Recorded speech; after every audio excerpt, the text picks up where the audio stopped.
Dumating na po ang ating big disc 260mm adapter or bracket.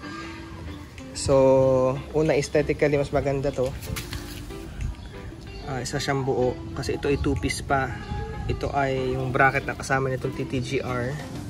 Tapos itong caliper mismo. So, tatanggalin natin to, papalitan natin to pati itong bracket ng stock caliper. Ito ng pins na to, yung susuot dito saka dito. Alright, kasama na rin to, i-assemble nyo pag dumating yung order nyo. Siguro itong CNC na to medyo gasgasin siya. Basta nakita ko sa ibang shop sa Shopee, may mga design to, ito very plain. So tatanggalin natin to. Ito na yung magiging bolt natin, itong dalawa. Torx 40 yan. Tanggalin to. Tapos babaklasin to. Pasok na dito sa pins itong caliper.